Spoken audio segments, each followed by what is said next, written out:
So one of the things that is a side effect of this surgery is a certain amount of memory loss. It varies for each person. For some people it doesn't happen at all, but that is a problem that I'm having.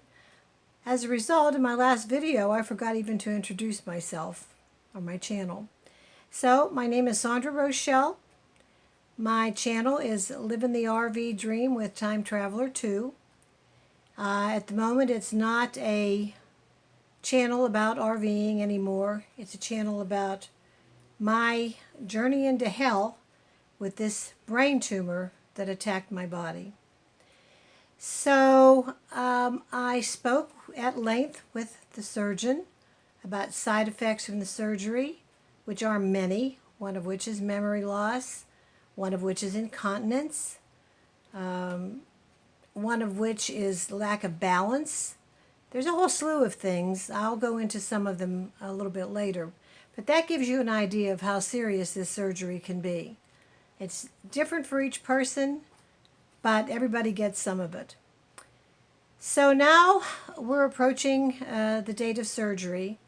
And since we live 30 miles away from the hospital, even though they said I would only be in the hospital for 4 days, with about a 4-week time for recovery, we did not really want to take that long drive every day, and I certainly didn't want my husband to have to take it. It's a long way to go, and there's a lot of traffic, and you know as well as I do, the more you go, the more trouble you can get into. So we decided to set up our RV in a campground that was within maybe 10 miles of the hospital, thinking that it would be easier for my husband. He wouldn't have to cook. There were restaurants handy, and there were people there. If there was some problem, he could get some help and so forth.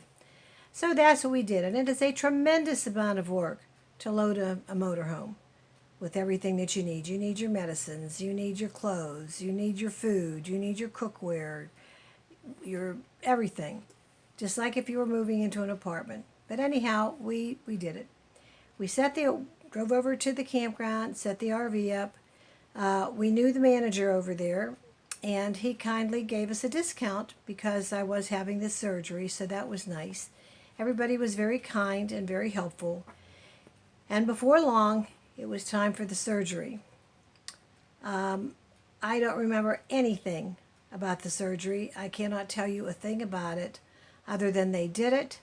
I don't even remember waking up. I don't remember any pain. I don't remember anything, which in a way is a good thing because I was worried about post-surgical pain and so forth. But they took very good care of me at the hospital, but there was a problem. Something must have gone wrong in the surgery. I don't know what it was. They didn't tell my husband, but instead of 4 days in the hospital, I was in the hospital for 10 days. And the result of that was that on day 10, they kicked me out.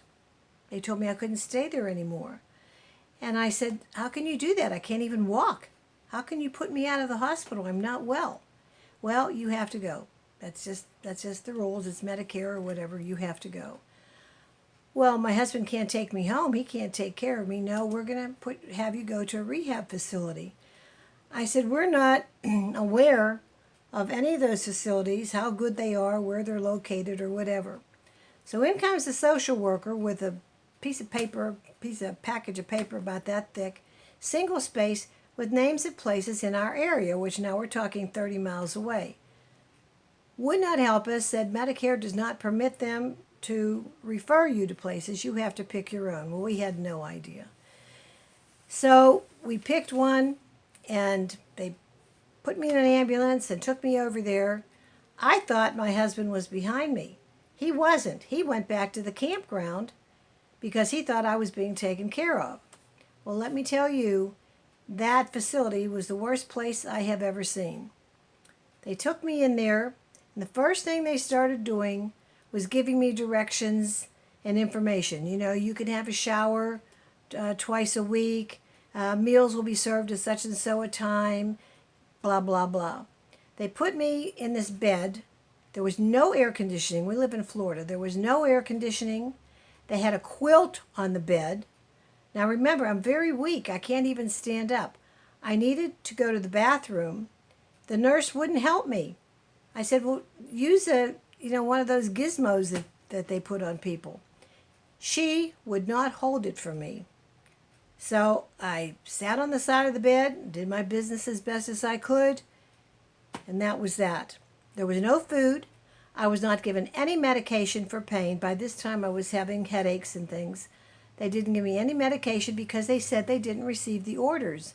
And I'm thinking, why don't you pick up the phone and call the hospital and tell them to fax orders over to you? Well, they wouldn't do it. It got to the point where I couldn't reach the telephone. I couldn't call for help. If I called for help, nobody came. I was just terribly ill, and I was panic-stricken. The phone was located on a table behind my bed that I couldn't reach, and I couldn't get anybody to help me get to it. Finally, after a few hours, I was able to somehow scooch myself up and call 911. They showed up, and I said, I need pain medication. I'm really suffering here. And they said, we can't do anything for you. We can take you to the hospital, but it'll take longer for you to get pain medication there than if you just stay here. So I stayed, and I suffered all night long. I kept trying to call. The only phone number I could think of to even call was my husband, and he wasn't picking up. Why wasn't he picking up? He uses a CPAP machine, and he's hard of hearing. The next morning, around 6 o'clock, he finally was able to answer the phone. I told him, I said, if you don't come and get me out of this place immediately, I don't care if I have to crawl out of here naked. I'm leaving. I said, these people are monsters. I don't know how they can stay in business. He said, I'll be there as fast as I can. Well, I thought he was at our house. He wasn't. He was still over in Tampa. And of course, it was right in morning traffic. It took him an hour to get there.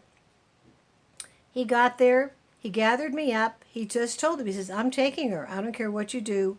You people ought to be ashamed of yourself. If you get in my way, my next move will be to contact my attorney. You cannot be treating people like this. It's a disgrace. And off we went. Tune in for the next session, the next chapter, to see what happened.